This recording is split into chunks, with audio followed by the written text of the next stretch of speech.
This episode of Finding Demo Surf Fishing is being brought to you by Ninja Tackle. Head on over to ninjatackleva.com, take a look at all the products that they have available.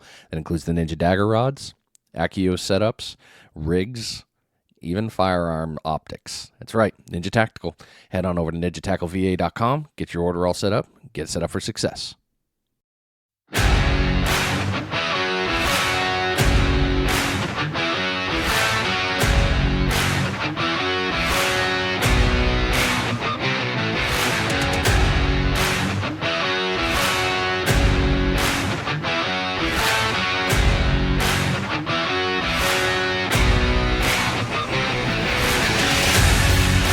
Yes, new week, new episode. And no, you didn't miss the intro. I changed the curveball on you guys. Trying something a little different this week. Don't want you to get too comfortable with the show. We got to keep things fresh. This week we are traveling digitally down to old Tejas. That's right, we're going to Texas. And we are going to do some fun stuff, learning about fishing out there. And I am really excited about it because I have always wanted to fish Texas. I see it up there all the time on people on social media, and I've heard great things about the fishery there. I just don't know a ton about it, and I have been searching for somebody to finally, talk to me about it, and lo and behold, one of our listeners is out of Texas and was very willing to come on, which I'm extremely thankful for that he was. So we're going to be talking with him this week. So I'm not going to run my jibs long on that. And without further ado, I'm just going to welcome you to the show. David, welcome to the show, man. Appreciate you coming on. Hey, thanks, Brian. I'm happy to be here. I'm happy you are, because we've talked, it was probably 3 weeks ago, I guess. We kind of planned this out, something like that. I've lost all track of time. Yeah. Well, you were talking to another listener, and I'm like, what the heck?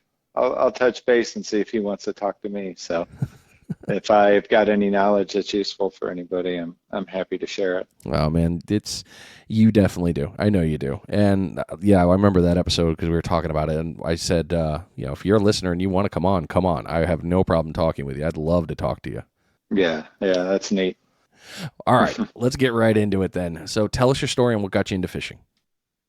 So I grew up in northern Illinois, and we lived out in the country, pretty rural area, and I'm 54, so we didn't have iPads and cable TV and all that kind of stuff. I don't even think we had a color TV till I was like 18. Oh, wow. But so being out in the country, we had our bikes, we had our BB guns, and we had our fishing poles, and that's what we did. And we had a creek, a spring-fed, beautiful little creek, about a mile from my house.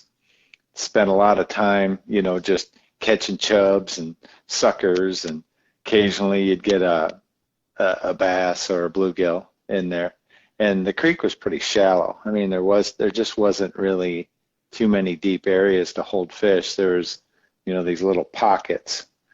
And so what we used to do is we used to actually build dams and dam up the creek so that we could get it deeper to attract the fish into the deeper spots, and then that's how we would start catching them, and just really kind of actually refine my skills as far as learning fish habits and trying to figure out how to catch them by just going to that little creek and learning how to present the bait. And actually, when the water's crystal clear like that, you actually got to kind of hide from them, in the bushes or behind a tree, because if they see you, they won't bite. And I spent a lot of time doing that, and just basically any free time that I had, I was either down there fishing or out in the woods with my BB gun trying to pretend I was a hunter. So you basically got way ahead in tactics at a young age without anybody telling you about it. My dad didn't fish. I was one of 6 kids, and I was the youngest. My only brother that's an outdoorsman was 10 years older than me, and I idolized him, but I never saw him very much because by the time he was old enough to show me anything, he was already moved out. So both of us, we kind of had to figure out stuff on our own, and as far as the outdoors go. So yeah, I probably started about as early as, well, I can remember I caught my first bass on my own. Now this wasn't at the creek, it was in the Chippewa River up in Wisconsin. I was 7 years old. and I was fishing by myself with probably just a worm and a split shot sinker, and I caught about a 12-inch bass, and I thought that was the greatest fish that ever was. Yeah, you pretty much nailed what happens with the majority of bass fishermen right there. that's Yeah, that's the yeah, hookup right there. yeah, So you yeah. So that kind of hooked me, and been fishing ever since. that's really smart that you guys did that though. I mean, building a dam to build the water up to trap them and then having to knowingly look, I have to hide or they're gonna see me and they're not gonna bite. I mean, that's it's so much fishing knowledge right there that a lot of people even forget nowadays. In reality, I mean, even in the surf, it's one of Larry Finch has brought it up before. Is why he wears flannel so he doesn't the bird when the fish look, they don't see a white shirt and they think, oh, that's a bird, I need to hide. But you picked that up Yeah, as a kid by hiding in the bushes, dude. That's brilliant. yeah. So they don't see your silhouette against the sky or something like that. Yep, exactly. Dude, that's so cool Yeah, that you did that. All right, so you progressing here. We're gonna stay on this track. So you progress from that, and we were talking offline. You were a freshwater angler for years. That was your happy, and yeah.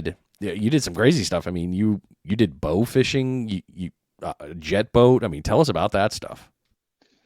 So I ever since I've been an adult and could afford a boat, I've owned a boat.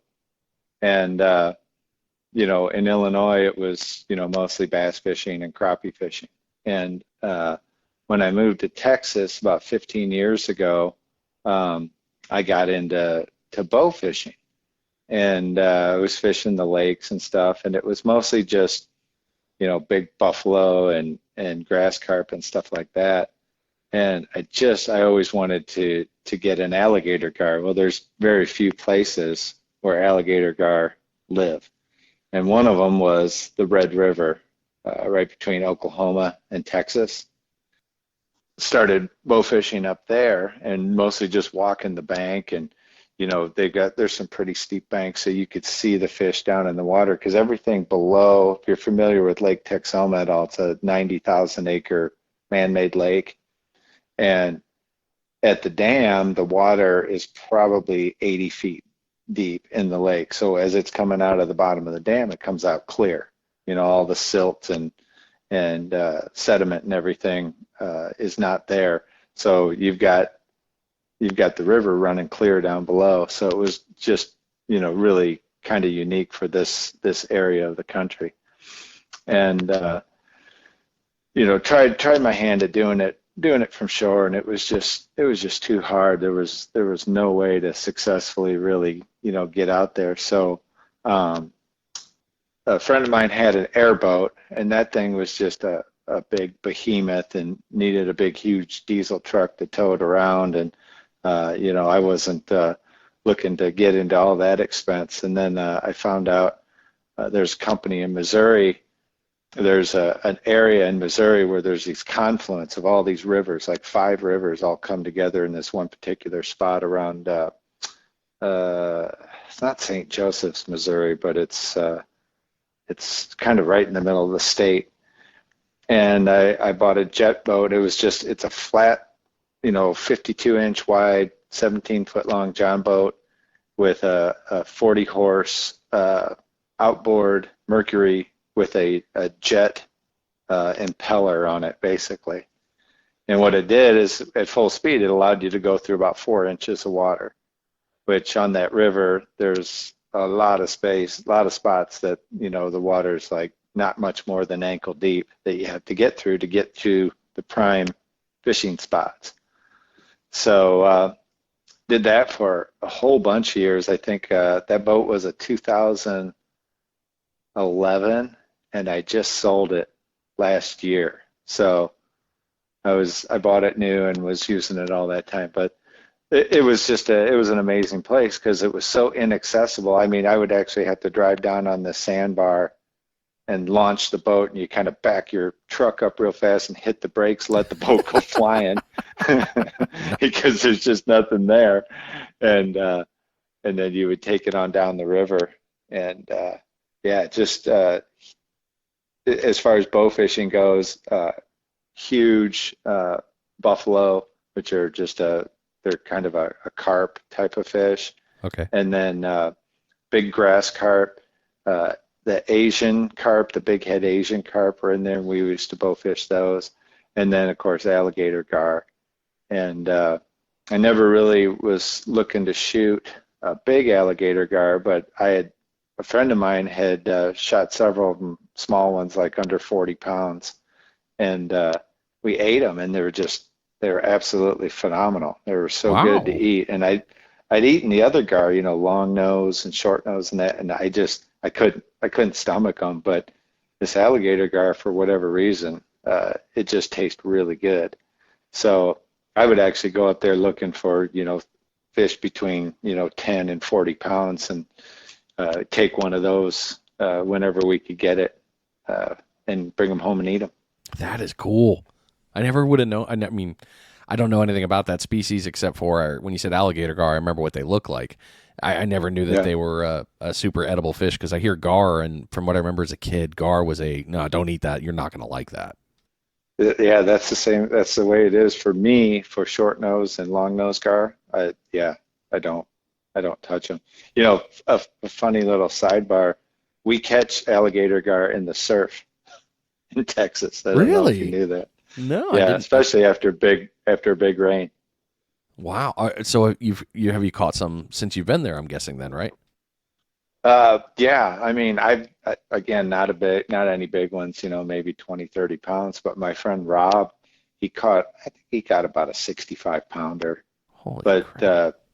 Facebook friends and stuff on the beach, especially on the Bolivar Peninsula, which is northeast of Galveston, they catch them all the time, and they catch some big ones, some 6, 7 footers. Man. So if you've caught them, that means you've eaten them. How is the taste comparison? Well, again, those I haven't. I mean, everything that Oh, we've okay. caught in the surf, yeah, no, we let them go. And it's like I said, if they're big, I don't like killing big fish. I don't care, really what species they are. I don't have an interest in killing the big breeders. But you know, as far as the gar and the saltwater, I can't imagine they're any different. They're probably better than than out of the rivers, because the rivers can be a little nasty. The bayous Yeah. around Houston and in that area are full of them too. That's a brackish water, and a lot of big ones in there. A friend of mine caught a 210 pounder right in Houston, right in the city. Wow. That Yeah. thing had been munching on some happy foods then. Oh yeah. I mean, and I think he used like a 5 pound buffalo to catch it or something like that. I mean, it was crazy. Big fish, I guess. Jeez, Yeah, that's a 200 pounder. absolutely. That's crazy. Yeah. All right, so Yep. you started out in freshwater, and then you moved a little. You definitely moved into the salt. Now you pretty much, from what you told me there, you're basically into 100% into saltwater fishing now. No more freshwater. Is that right? That's right. Yeah. I got kind of introduced to it. We rented a condo down in Port Aransas and was talking to some people, some local people about fishing and the surf. And they're like, yeah, we catch fish in the surf all the time. And I was dubious, I didn't believe it. And like, yeah, just take a spoon, take a rattle trap, whatever, and wade out to the first gut and just start throwing in like a fan shape. And I caught like 2 or 3 nice speckled trout. They were like, maybe between 16 and 20 inches. And I'm like, oh, these are interesting. And They're I, delicious. yeah, I cleaned them up. And I got a family that's not real big into eating fish. But I didn't even have anything with me. I had, we had some eggs and, butter and things like that. So I filleted these fish out and I mixed up the eggs, maybe with a little bit of milk. I don't remember. And all I had was potato chips for like a crust. So I crushed up the potato chips and I dipped the the fillets in that and cooked them up. And my kids were fighting over them.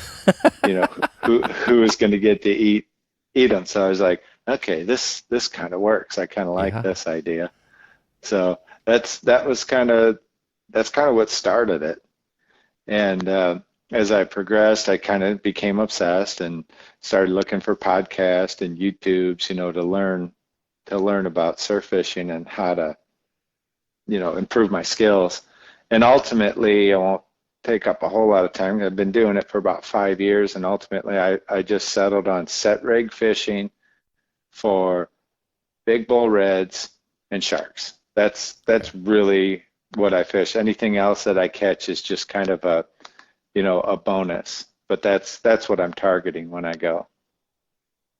Okay. See, now the next question then. Well, that was later on, but now we know what your what your normal targeting now is. So you like to do the fresh or the salt water. That's your happy one. So now with that, what is your favorite thing about fishing? I'm a hunter too, but when I moved to Texas in Illinois, I was a bow hunter, and we had just multiple areas that we could bow hunt, and it was real fair chase. There was no feeders, there was no box to shoot them out of. It was all bow hunting, and you got to figure out their patterns and make a play. So I really like hunting, and for me, surf fishing is like hunting. And I don't have to kill the fish. I can catch the fish and defeat him, get him on the sand, but then I can let him go. I don't have to kill him, which I think is pretty cool. And so it's like hunting, and I don't, this sounds weird, but I don't do surf fishing for the relaxing aspect of it, because I never relax. I'm always doing something. I'm always changing baits. I'm changing rigs. I'm trying to figure out, different distances to drop my bait. So, so I'm constantly searching, constantly finding. If that's not working, I'm picking up all my stuff and I'm moving, driving to another place or whatever. So for me, it's like hunting. And like I said, the bonus is, like, if I catch a nice shark or a big bull red, I didn't have to shoot him. I didn't have to kill him, and he can go, and I can take a picture and have that memory. Yeah. Well, it's funny you bring up the limits. So Texas, from what we hear in the wild east of Florida, because that's how Florida is. We have a wonderful piece where people are like, "Oh, Texas doesn't have any limits, man. They don't have size limits. They don't have any of that." Well, I found that you do. I'm actually looking at it right now. Like black drum, you can have 5 black drum, and then the minimum size is 14, but the maximum size is 30, which is really cool that it does that. We don't really have. We have the upper limit, and they can say you can go over, but you don't with the monsters because they're super breeders and they're chock full of worms. So you do that. But then you've got the red drum, and your minimum size, which is much bigger than our minimum, is 20, and your bull size is 28. You've only got 8 inches to play with there, but you get to keep 3. That's pretty cool. So yeah, you got your slot, which is 20 to 28, and then you get a tag. So if you want to keep one per year over 28 inches, you put your tag on it, and then you can take that fish. And then if you want to, you can run to Academy, and you can buy one more tag for the term of your fishing license till your fishing license expires. So if you want to keep bull reds, you can tag them, and you can keep 2 a year, basically. Yeah, okay, I see that tag now. 1 red drum over 28 inches allowed per license year with a properly filled out red drum tag or bonus red drum tag. This may be taken in addition to the daily bag limit. I mean, it's kind of comforting to see that, because everyone here is always, like I said, people, Texas doesn't have an upper limit, and it's like, are you sure? And it's really great to see that it is, so I don't feel like it's a crazy piece here. Like flounder, you're allowed 5, minimum size 15, no upper limit size, so you can get those. But we'll talk about your alligator gar. You can have 1 a day, and no size limit. Right. And that's kind of. Right. But they tell you to see another one for reporting requirements. So there must be something that must be tracking them. Yeah, I'm not really familiar with what that's all about.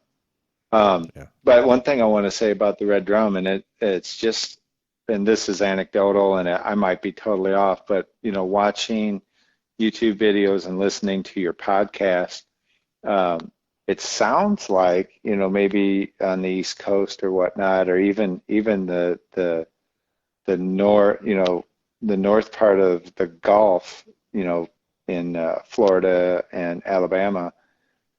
I think our I think our reds are bigger, and it might be because of that spot. Because I think I've heard guys on your podcast say, I'm trying to get into that 40-inch club. I started in the 40-inch club. I'm looking for a Did you 50. really?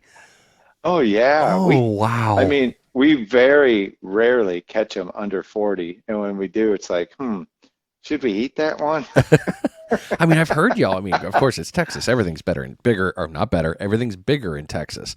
And I've heard y'all get some big ones. But yeah, that 40 inches, that 40-inch club's a pretty nice club to be a part of because we don't really have that Yeah, very much so up here. But down there, you guys have that and you're looking for 50s?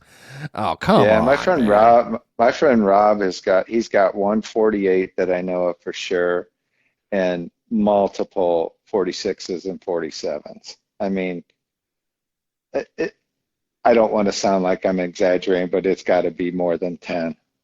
Wow. Oh, that's so cool.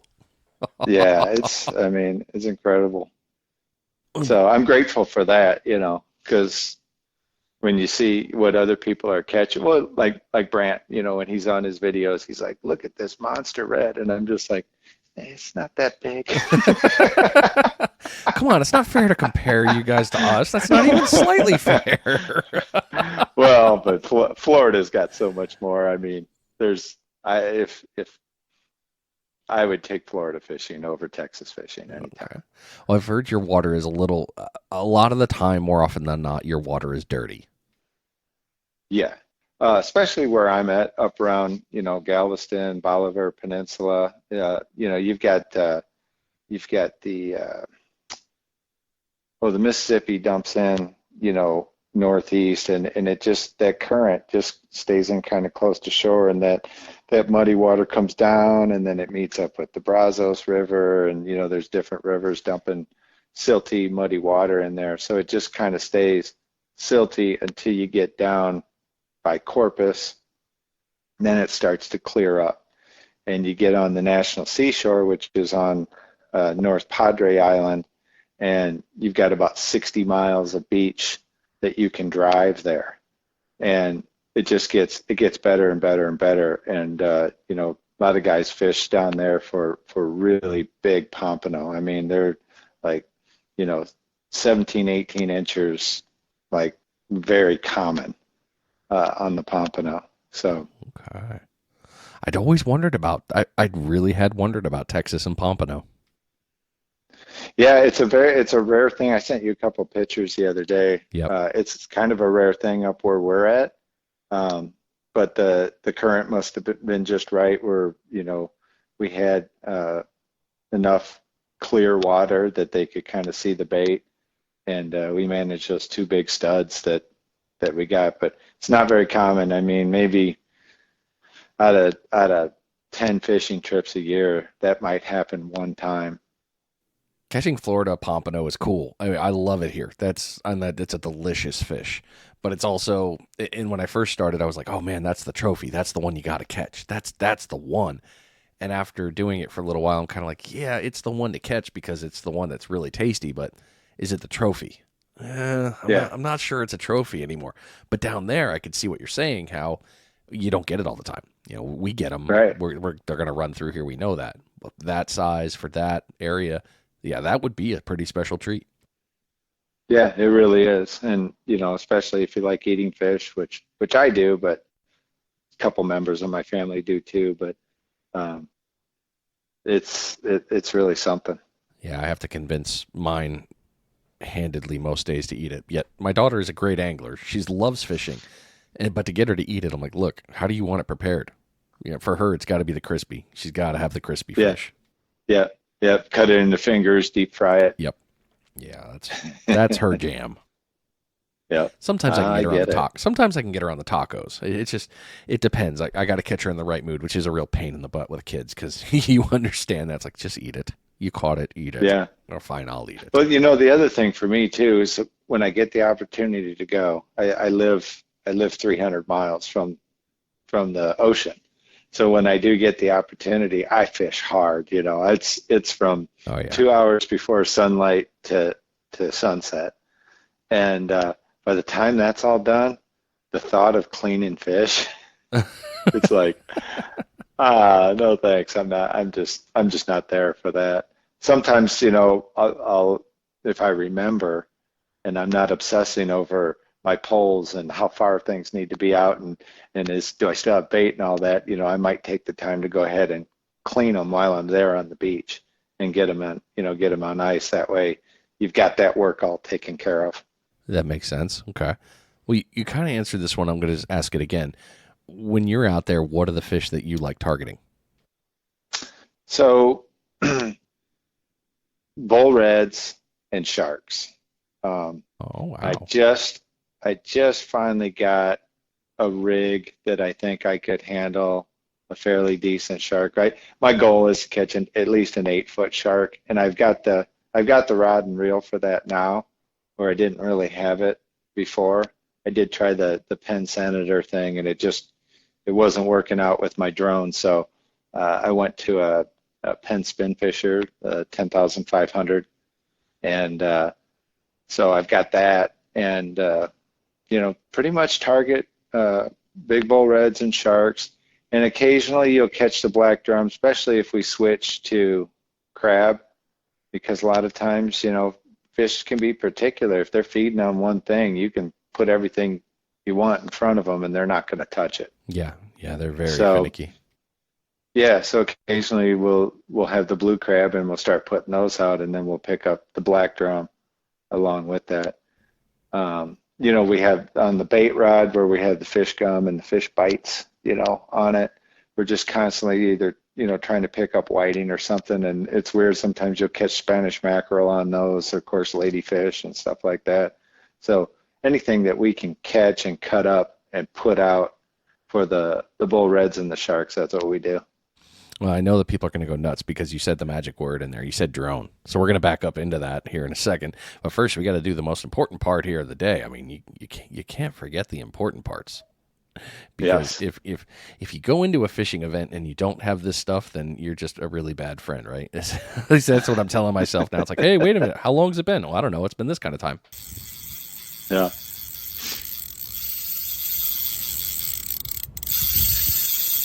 It is your first bait check of the episode. Make sure you bring that line back in, check that bait. Hopefully you got it all good. And hopefully you've caught a bunch of fish by now because you're listening to this at the beach. Well, at least I hope you are, because that's the greatest place.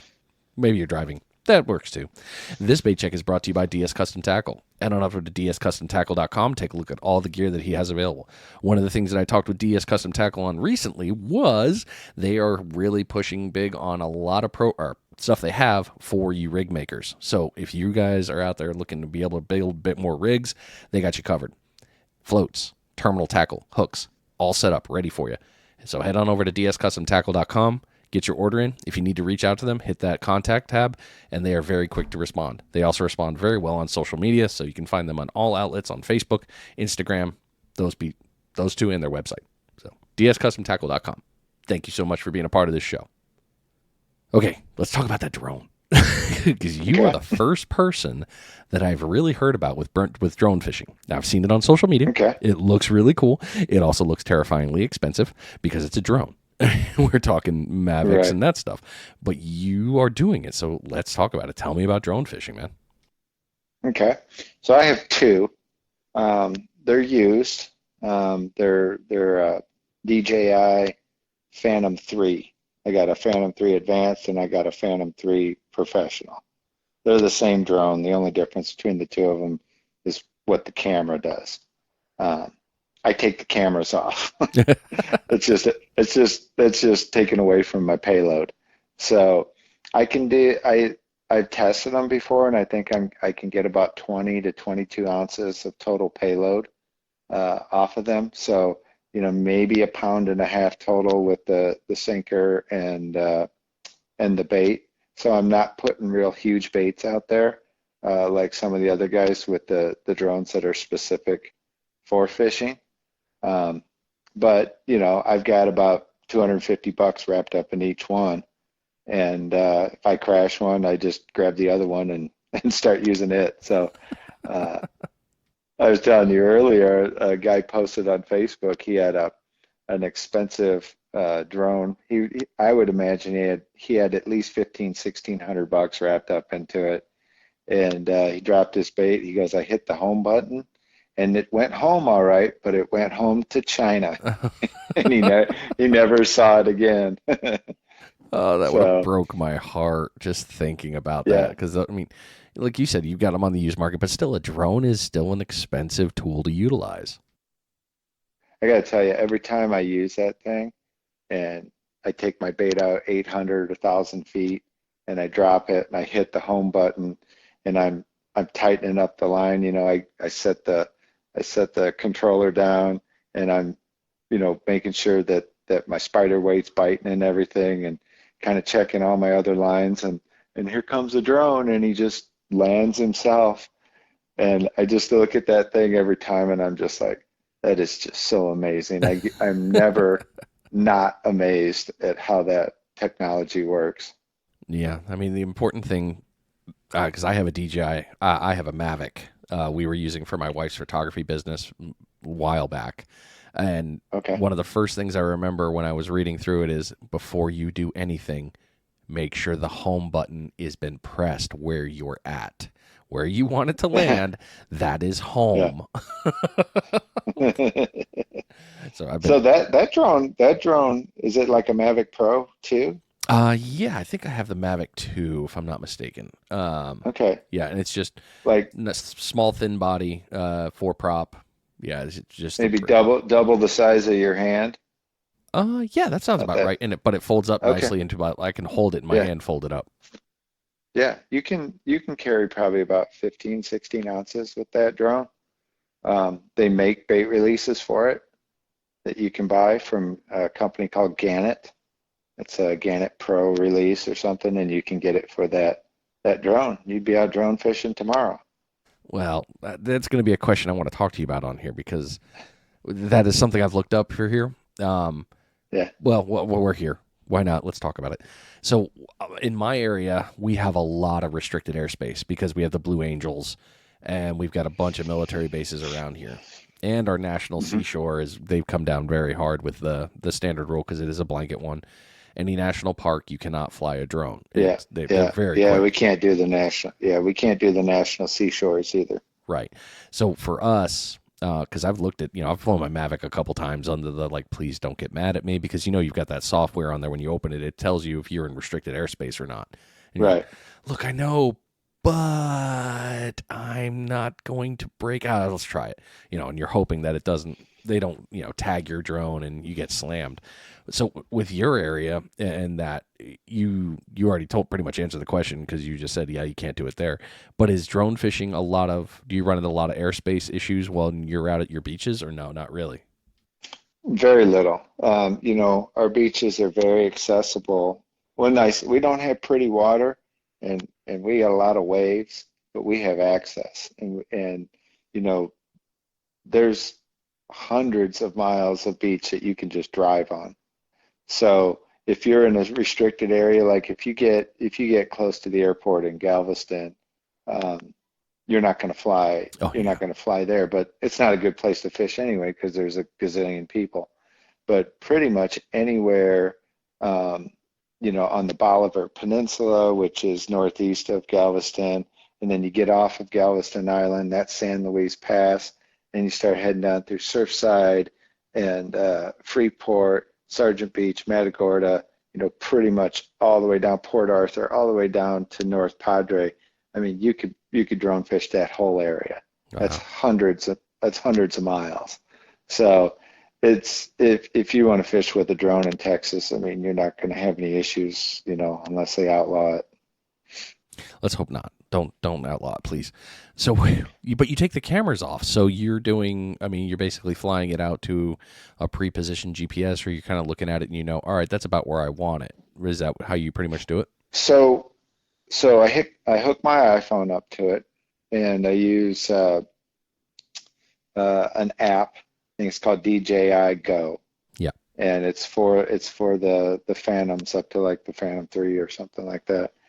And it's Google Earth, Yep. and it puts the image of the drone on the GPS map, so you can actually see all the guts, that the satellites have taken pictures of all the Oh, all the really? all the gut. Yeah, so it's like, oh, I want to drop it in the second gut. That's 680 feet. I'll just drop it right there. And then if you want to get over the third bar, it's like a minimum, usually about 900 feet. So you get over the third bar, and then you drop it out there. But yeah, you can actually see all that imagery. It's not real time. It's like a satellite. It's satellite imagery that maybe was taken 2 years ago. Who knows? But yeah, you don't need the camera because um, we can't see the fish in the water anyway. It's too dirty. So why have the camera on there? That makes sense. I But mean, plus you're weight what's conscious. nice, yeah, and the uh, the app draws the lines of how far your drone has gone out.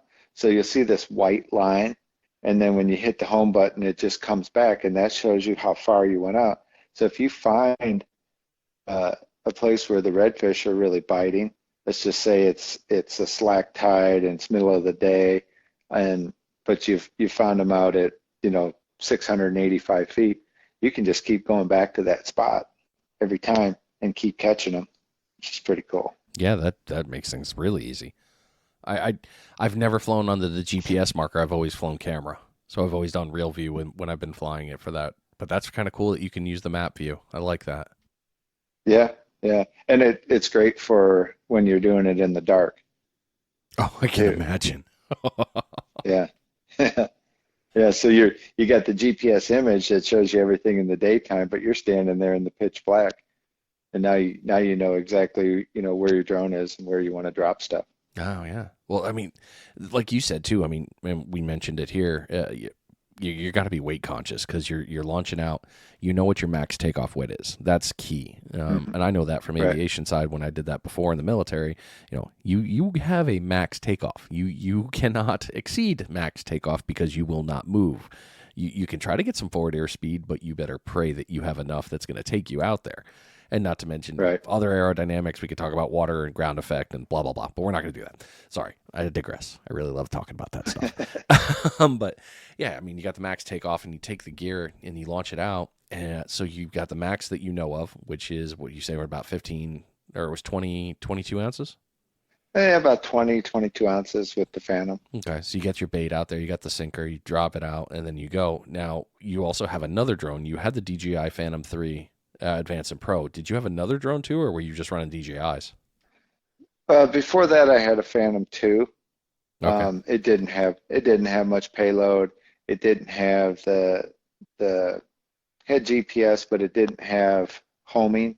The Yeah. automatic button to bring everything home. So I had to fly it out line of sight and fly it back, Okay. That which kind was of takes fine. away. Yeah, I mean, it was fine. I probably did 50 drops with it, and then I sold it for, $100 or something to some guy who just wanted it to play around with, and then picked up the Phantom threes, which they're obsolete. You pretty much, it's hard to even pick those up anymore. The batteries are proprietary, so if you don't have an OEM battery, they don't fly right. Um, so eventually I'll have to get a Phantom 4, or if I'm going to go that much money, I might as well just get a fishing drone. Yeah, there's been quite a market for the fishing drones now. Yeah, yeah, yeah, they're real popular. So when running drones out, like you said, you're targeting sharks and reds, and you figured out those pieces there. What's your normal bait setup for flying out a drone?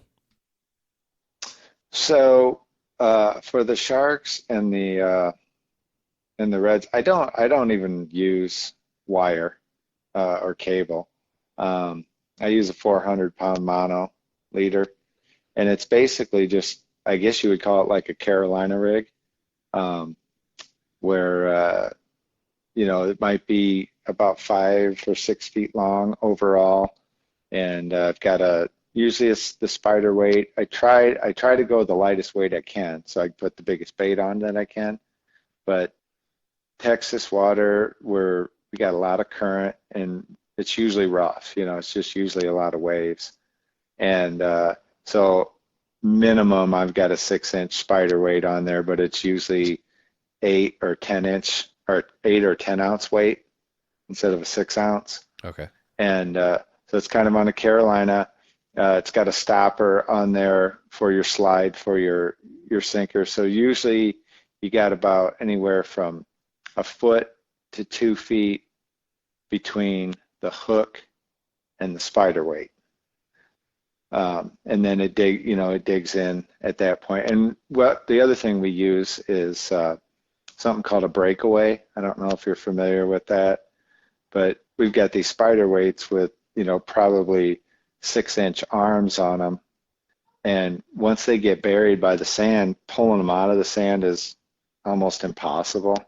I mean, you'll sit there and you'll spin 25-pound drag and they won't come out. Oh man, So that's not good. yeah, so what we do is we put a swivel on the back side of the weight, and that's where you actually connect your main line to that. And then with a zip tie, like a really skinny zip tie, you'll attach the main line to the front of the sinker so that it'll dig in and you can put tension on it. But once you start pulling maybe 10, 12 pounds, that little zip tie will break, and now it'll grab the sinker from the back end and just lift it right out of the sand with no effort. Oh, that's smart. And that works. Yeah, it works out really nice to do it that way. And it's really necessary because, I mean, two of my rigs only have 30-pound tests on them. So I'm sitting there, spinning 20 pounds of drag, and I put a belt on and a harness to pull my sinkers out when I didn't have the breakaways. I still use a belt and harness because when you're reeling something in from 1,000 feet, it's just so much easier than trying to stick it, in your thigh and crank it. Yeah, that would be awful. But yeah, I could lean back with my got the Spinfisher 6500, the drag tightened all the way down, and just look like I'm sitting in a chair waiting for that sinker to pop loose. So fishing for sinkers. All right. The breakaway is really the way to go. So do you tie your own rigs, or do you use other people's or certain companies? I do tie my own because I'm always trying something different.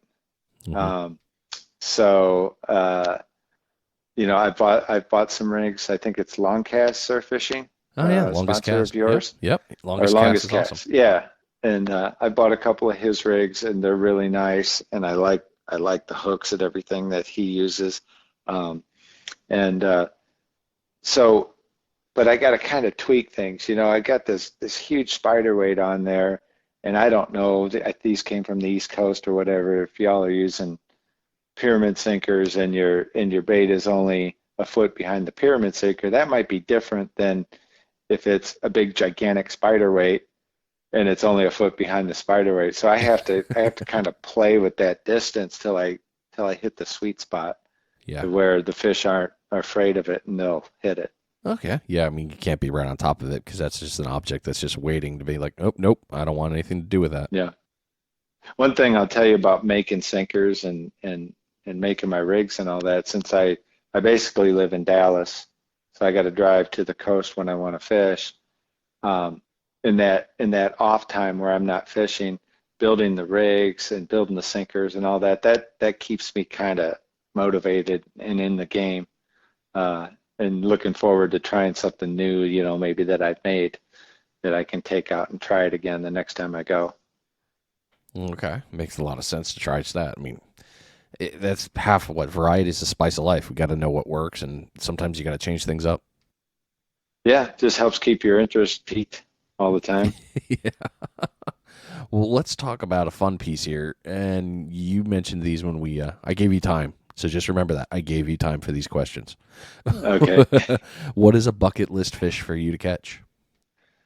So I think for me, it's an 8 foot shark, and I don't even care what species it is. I would just love to bring in a shark somewhere around 200 pounds and put him on the sand and get a picture.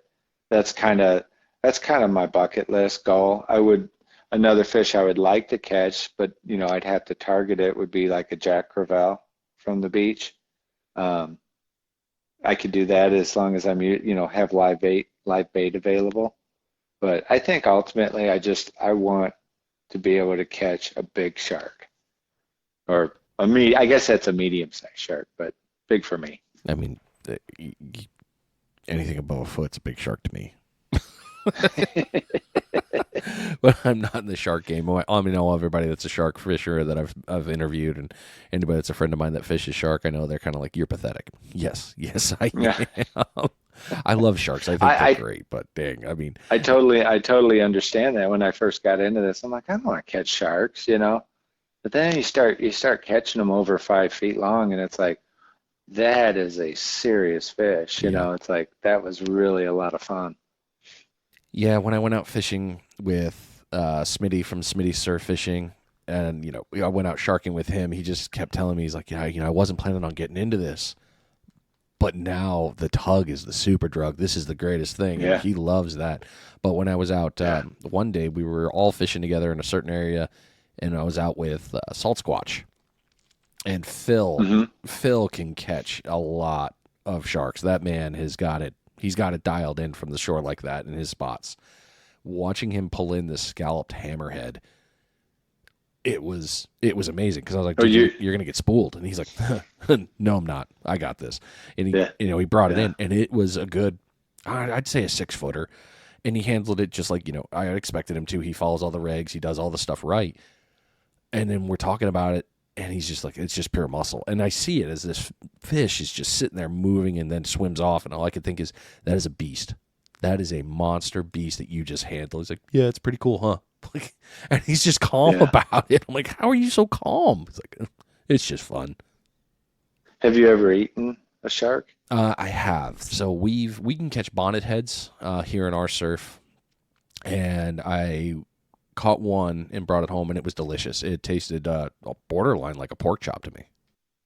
Yeah, yeah, they're really good. They're really good. That's if I'm going to clean a fish, I'd like it to be about a 40-inch shark. I can fill 3 freezer bags full of meat, and have enough fish to have for as long as I want till the next trip. And even my wife will eat shark, where she doesn't really touch anything else. So it's really good, and it's usually a black tip. We'll eat the black tip, or I haven't really caught any bonnet heads big enough to bother with, but we eat quite a few black tips. I've heard black tips delicious. Justin, my fishing buddy from Justin Reed Fishing, he has told me numerous times, he's like, dude, the black tips where it's at. Yeah, it really is. Really is. So good. When we talked about a bucket list, where would be a dream place for you to go fishing? I think South Florida. Oh I want yeah, to nice. I want to go down there and fish the bridges near the Keys, you know, where it's like you're standing up on those bridges and you got a hunk of Jack Crevalle and you're like, oh, look at that bull shark, and you throw it out and he comes in and takes it. It's just like, come on, this is just unbelievable. But That would be crazy to do. yeah, I think I'd really like to do that. I don't have any interest to get on a boat and go out in the ocean because I get super seasick. So it's going to have to be from the shore for me. Well, I mean, down there you got plenty of good fishing. I've heard nothing but great things about South Florida fishing. So I hope you get to do that sometime because you'll catch your Jack Crevalle Yeah, down there too.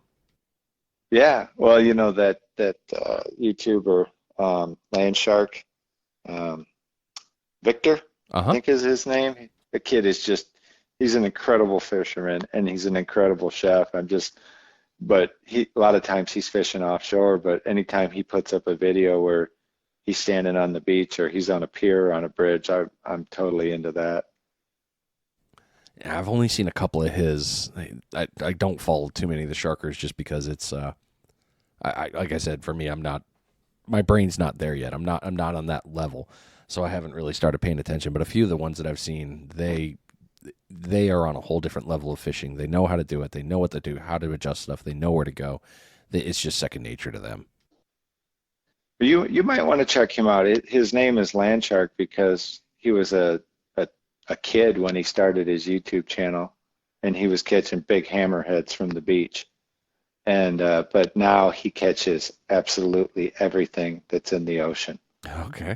It's amazing, and he does catch and cooks, and he's just a tremendous chef too. I mean, the kid's so talented. It makes me hate him. I see how talented he is. I'm like, I could never do that. I understand. I sadly understand. Well, this takes us to a perfect transition point.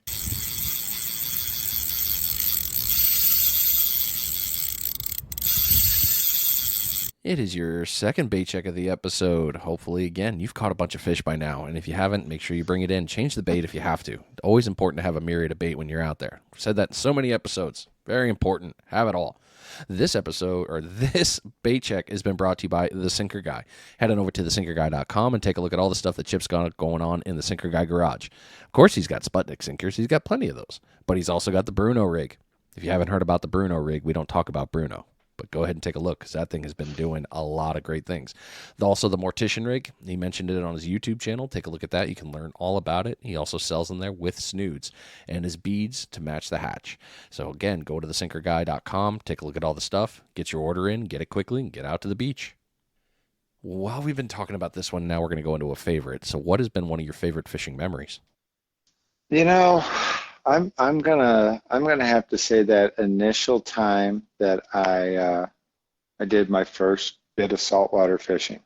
Um, I had a client who I was doing some work for in their house, and they were talking about this condo that they own down in Port Aransas.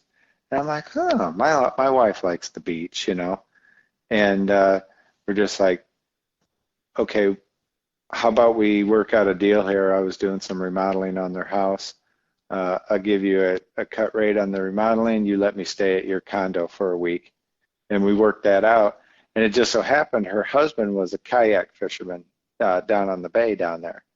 And he was, you know, kind of giving me some pointers and telling me some things to do. And he's like, you know, you can catch anything you want in the surf. He said, you know, this is what you got to do. And I went down there kind of green, not really knowing anything, and I went down there and I had a couple spoons and a couple rattle traps and just some bass fishing spinning gear, and waded out to the first bar and just kind of started doing a fan casting, you know, with these lures, and I started catching these speckled trout, and I think they were probably, you know, in that 14 to 20 inch range. And like, oh, I hear these are really good to eat, and took them back to the condo and filleted them out, and was gonna trying to figure out how to cook them. And again, my family, they aren't big fish eaters, but I had some egg and some milk, and I had a bag of potato chips that I just crushed into, you know, little tiny pieces, and I prepped them all up, and I, you know, put them in the egg and the milk, and then I coated them in the potato chips, and I fried them in oil, and my kids were fighting over who got the last one. So I was like, okay, yeah, they would never be fighting over freshwater fish. So this is my new thing. That's a great memory, though, man. I mean, that really is. That's super awesome memory right there. Yeah, it sticks with me. I mean, when you asked me about that question, I Yeah. was like, well, that's got to be it. I was just trying to think, okay, is there anything else? But no, that's got to be it. Yeah, all right. Well, I like it. I like that it became that core memory piece. So your primary fishing, I guess I should ask this. So are you primarily drone fishing, or are you also cast fishing too? So it depends on where we're at. You know, if it's just regular beach and you're just looking out into the Gulf where, all you see are oil rigs and then ships and nothing else, then yeah, I'm pretty much primarily drone. Um, if I get over near the channels, the ship channel or the pass, where you might have a lot of boat traffic coming through at, maybe 150, 200 yards off where you're fishing, then it's not really a smart idea to drone anything out because the boats are just going to cut your line. Yeah. So, yeah, so it just depends. Certain times a year, uh, we stay close to the channel because that's where all the big reds are, and and then if it's summertime, it's almost always the beach, and it's typically sharks, and we're droning for that. Okay. Well, with all that different spots, you get a lot of different plans on that one. How do you select a spot? You know what's funny? I think for me, a lot of it is the time of year. That might be different than what you typically hear from guys talking about reading the beach and all that stuff. Maybe there is a way to read a Texas beach. I haven't figured it out because it's like all white caps, like 90% of the time, all over the place. I watch YouTube videos from northern Florida and the Gulf, and they're like, "Wow, it's really rough today," and I'm like, "Yeah, that's not even an average day in Texas." So it's rough here. So, sometimes you sit there and, okay, is that a rip there? It looked like a rip. And then the next minute there's just a wave crashing through and it's like, okay, no, it wasn't a rip. False alarm. So reading the beach isn't much of a thing, but I do, I can say there's different spots that I've marked on my phone where I have a high confidence that I'm going to catch something there. And I always try those first. And if they're not producing, then I would just move. But when it gets to, when the reds start running and on into the winter and through the winter, I'm sticking closer to the channels, the shipping channels, where the waves are less, the wind's blowing, it's cold, you don't have to deal with 3 foot high waves. And, that's usually just an area where you're just casting baits out. You don't drone them or anything. And then as it progresses into spring and summer, then you just kind of gravitate towards the beach. And I've probably got, 5 or 6 spots in about a 50-mile stretch of beach that are my go-tos. Just from experience, just from and friends that have introduced me to spots down there. Yeah, that makes sense. I mean, you got that whole beach to drive. Like you said, you've got hundreds of miles of beachfront that you can drive and go pick. And that was going to be like, well, Yeah, how do you pick a spot? And you pretty much told me right there, like, oh, I already have the ones that I primarily go to. Well, being yeah. 300 miles for you, that's a haul. Like, you are dedicated. I am going fishing, and this is what I'm doing. So when it comes to that day of, all right, I know I'm going to go fishing here, how are you planning that out? Or is it kind of just the forward observation piece of like, hey, I've talked to some friends that are out there, they know what's going on in that one, I'm going to go to that zone? Or is it kind of historical stuff for you? I would say it's a combination of both. I mean, I've got a group of friends that I've met through social media that we get together and we fish when we can. Some of them fish every single weekend, and before I put a line in the water, I'm always talking to them. Okay, what's going on? Where have you been? Is the seaweed really bad? Where do you think I should go? Blah blah blah. And they'll tell you what their experience has been, and then you make a decision and you go. Um, so what was the other part? I said something about the friends, and then you said something about just experience or something. Yeah, I mean, well, you pretty much nailed the experience part because you talked about earlier, like, hey, I fish these primarily spots because I know them. I was wondering if that's kind of what your normal go-to is just going off Yeah. historical or utilizing historical and friend forward contacts. Honestly, in the spring and the summer, I'm not afraid to try anywhere, to be honest with you, because I'm always ready and willing to pick up and move. So um, there's this place called Surfside, Texas. I don't fish it very often, but for the last few times that I've been down there, it's been one of the more convenient places for me to go because of work and stuff that I was doing down in the Houston area. So I just started fishing surfside, and some of the areas weren't great, but then you move 500 yards, and all of a sudden you're catching fish. So I'm not really too bound to, like I said, reading the beach or anything. For me, it's just doing the work and just putting in the work and give it as much effort as you can to make something happen. I know there's a lot of luck involved with fishing, but I like to think that, you can make something happen if you work hard enough at it. Oh, yeah, it's true. I mean, luck is big, but you got to giving lucky that kind of comes into the play when you know where to be too, though. Yeah, yeah. So when you run into those places, like you said, for the summer, if you're definitely down there and you're having a long drive, if the bite isn't on fire for you, what do you do? So I never go to the beach without some bait, in a cooler. So if that means I gotta stop at the local Fiesta Mart and buy whatever they got, or go to a bait shop and buy whatever they have, or pick up something frozen, frozen blue crab or whatever. I'm not going there without something that I can put on the hook immediately and either drone it or cast it out. Then I put out a bait rod. We call it a bait rod. I don't know, maybe that's what you call it where you're at. And that's just to try and catch whatever's in the water at the time. So it's usually whiting. Sometimes it's croaker. Sometimes ladyfish. Sometimes white trout. And whatever's biting that bait rod, the very first one that I catch, I'm bringing it in, and I'm bringing in one of my big rods, and I'm cutting it up and I'm putting it out there just so that I got something in the water that's biting my pole. And I just keep trying different things. I'll start off with mullet. If that's not producing, hopefully I'm catching something on my bait rod. I'll cut up a whiting. I'll put it out there. If the cut up whiting's not working, I'll try a live one. Put a smaller hook on, maybe hook it back by the tail. I do bridling, where you take a wire and you kind of run it between their eyes, and you bridle the fish, and the hook is 100% exposed. I just try everything.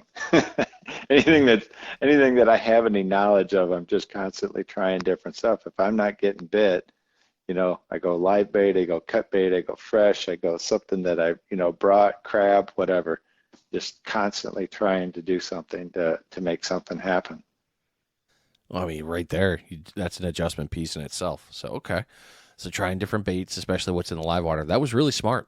That is brilliant, because that's matching the hatch, essentially, is what you're doing. You're putting it back out there, Yeah. what's still available to be eaten.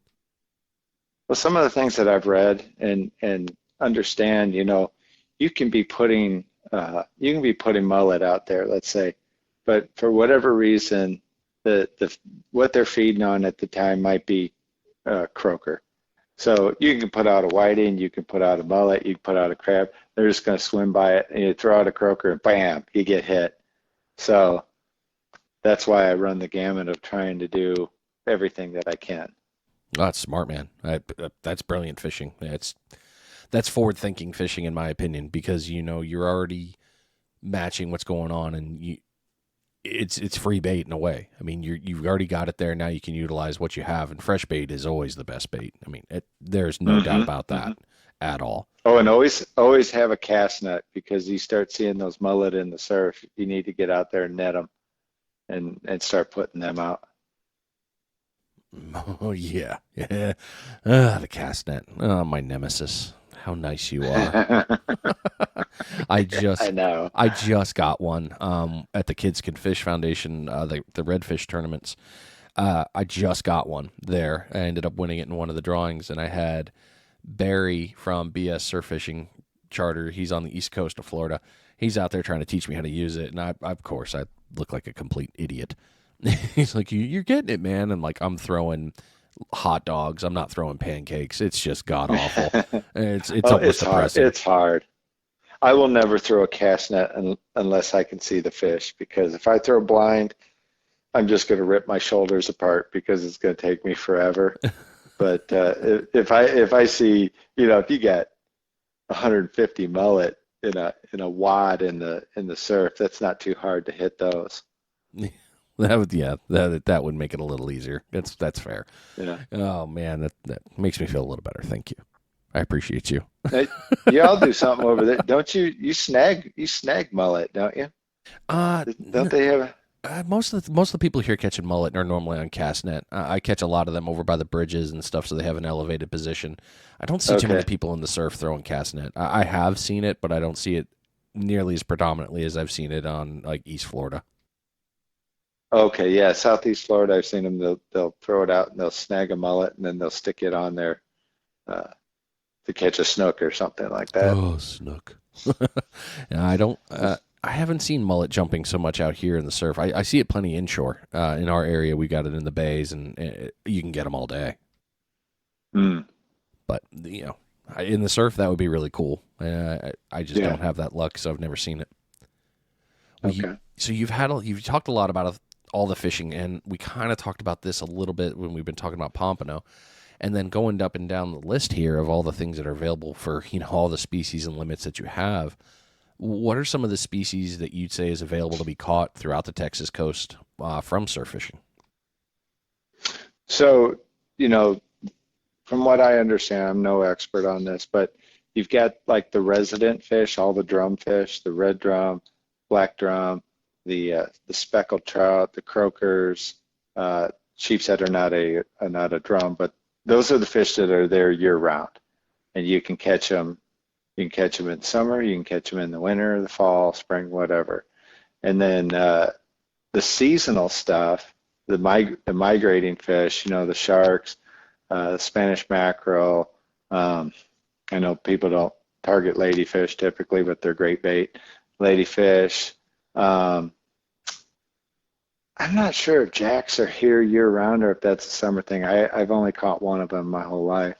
But so you got the two different sets. You got the fish that are here year round, which are basically the drum species, and then you got the migrating fish that come through from the south that like the warmer water. The migrating fish are always the fun ones, aren't they? I really, like I said, I like catching sharks, so I really enjoy them. Um, I don't target the Spanish mackerel or even the jacks, but occasionally you'll catch them on a fish bite or fish gum or something. And if it's a ladyfish or if it's a jack, I mean, they're going on the next hook to see if I can catch a shark. Anything to get that shark, get that tug. Yeah, yeah. I can't blame him at all, man. Not even a little. All right. Well, you've talked a lot about that. Now let's talk about the last bit here. Get you out of here. When it comes to a new angler, just getting ready to get into the sport down in Texas, what is a piece of knowledge you would like to give somebody that's starting out before they even get out there? Okay, so this is kind of something really for about the last year and a half. I've been taking a lot of novices or non-fishermen just to introduce them to the sport. And I think maybe you saw in those pictures there wasn't many of me in there. It was that guy that was with me. He's never surf fished before, Oh, and wow. I love putting people on big fish. And the one thing that I tell them is do the work. That's my thing. If you're going there to kick back in a lawn chair and drink a beer, that's fine. I mean, if that's the way you want to fish, but if you want to have a lot of success, it's doing the work. Like everything we've been talking about, uh, paying attention to what's in the water, trying to catch fresh bait, changing out your baits, changing your rigs. If you got the drone, changing the distance. If it's slack tide and the water's way out and there's not much water moving, maybe you just got to get out 8, 9, 100,000 feet to find something, and just keep doing different stuff. Don't just let your bait sit in the water for 2, 3 hours. I mean, if you want to do that and that's fun for you, that's fine. But if you want to have success, my advice to them is just do the work. And people come up to me all the time on the beach because they see me catching stuff, and they're like, I didn't think you could catch anything, in the surf. And then they start asking you questions about, well, what should I be doing? Blah, blah, blah. And I'm just like, do the work. It's Yeah. work, but it's rewarding and it's fun, you know. I guess it kind of goes back to that hunting thing for me. As a hunter, uh, that's especially a bow hunter for deer and from the Midwest. It was work. It was, looking for patterns, looking for sign, trying to position yourself in the right place, controlling your scent, getting high enough up in the tree, making sure all of your equipment is in tip-top shape and everything, so that when you get that one opportunity, you don't blow it. And I think it's the same thing. Yeah, getting that deer stand in the right place and making sure that you didn't sprinkle some Copenhagen around where you were is kind of a big deal. Yeah, I don't know if they would like that or not. But No, no. I if remember. they're redneck deer might like that. I don't know. That's actually really funny. I remember growing up, my grandfather went bear hunting in Canada. He went yearly to a spot, and one of the guys was a dipper, and he just Oh, okay. sat there and put a dip in, and he was just letting it fly. And sure, the guy that owned that stand, he was pissed. Oh, he was mad. He's like, Oh, this spot's dead for a year. Thanks a lot because of you. So it was like, that story stuck with me forever when it came to hunting, but it also came to stuck with me for fishing too because I dip. And I know that, if I grab it with my finger and I put it in my mouth and I grab a shrimp and I put a shrimp on a hook, some oh of that is yeah. going to transfer over. So it's like, don't put your human stink on the bait if you can avoid it. If you can keep, you let that bait have its natural scent, everything's going to be okay. And you don't want to screw that up. So what you just said right there just brought me right back to that memory.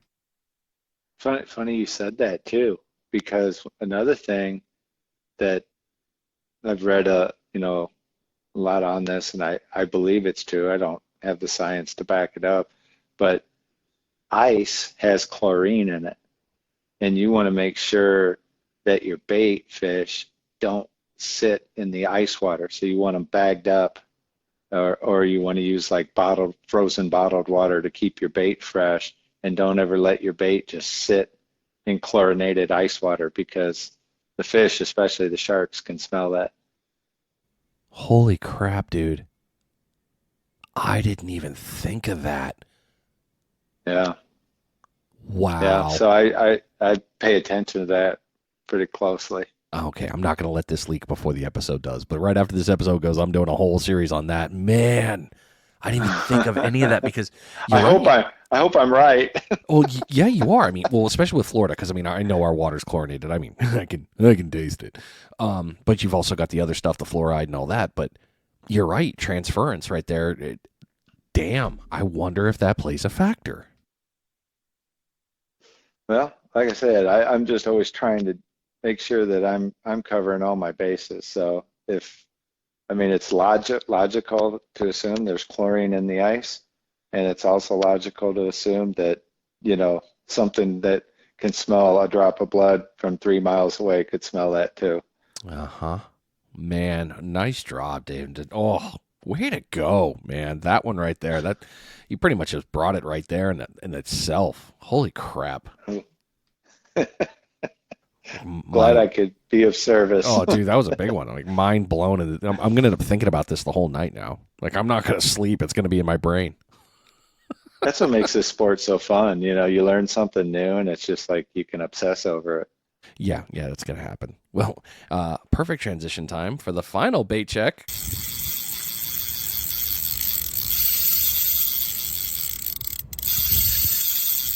This is your final bait check after the entire thing, and I know your mind is completely spinning after what we just talked about, so that worked out really well.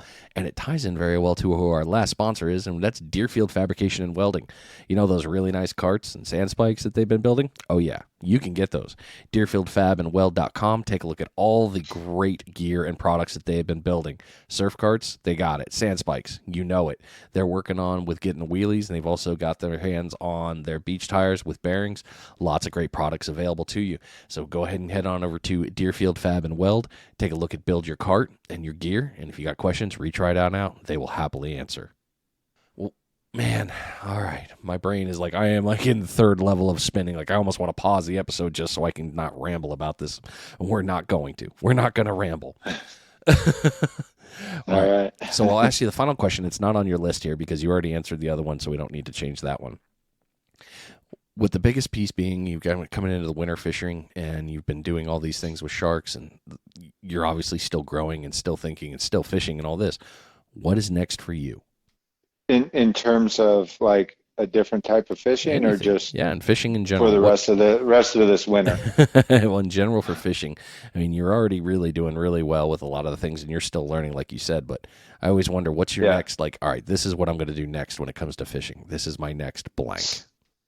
So, like I said, I'm 54 years old. I've been fishing my whole life, and when I started fishing in the surf, I was doing a lot of things that everybody does. The little rigs, the fish bites, and catching a ton of whiting, and maybe sand trout and stuff like that, and cooking them up and having fish fries for friends and stuff like that. And as I grew in the sport and I grew knowing what I wanted to do, all of my purchases and my energy uh, got really focused. I met some guys that all they do is fish, redfish and the sharks.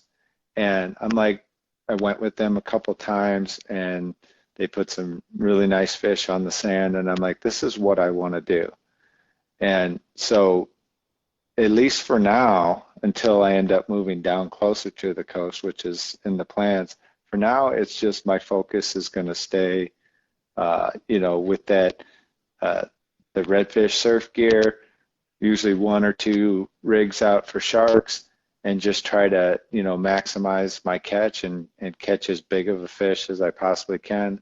Catch as big. I'd love to catch a 50-inch redfish someday, and like an 8-foot shark.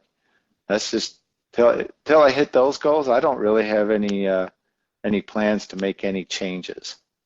Well, this episode has been awesome, and thank you so much for coming on, David. I seriously appreciate it, and I'm really glad we did this. I appreciate you, thinking enough of me to allow me to talk to you on this, because I found your podcast and I'm like, this is really good. I've been looking for a surf, I know you don't do just surf fishing, but you're pretty dedicated to surf fishing, and it's so nice to have a good, high quality podcast out there that's disciplined like yours is, and you can really learn stuff. Every episode of yours that I've played, I've learned something. Oh, thank you. I mean, hell, you contributed to that tonight with so many things that you brought up tonight with the drones and the ice. I mean, that screwed me up. All of this stuff, you brought so many great things to this, and it's going to help somebody. So, really, you are helping with that and making this what it is. So, thank you for finding it. Thank you for listening, and thank you for coming on and being a part of this and making it what it is. Really, seriously, thank you so much. No, thanks, Brian. I appreciate it. Yes, sir. We will be talking soon. All right, ladies and gentlemen.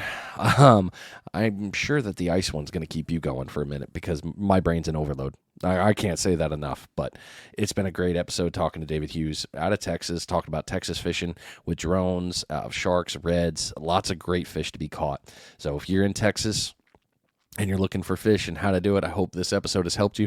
If you're looking to travel that way, I hope that this given you some great ideas on spots to go to. That's a huge coastline that you can drive on. I mean, that right there is money. So good. So good. Oh, man, just for that part alone makes it so much easier. Oh, man, I'm excited.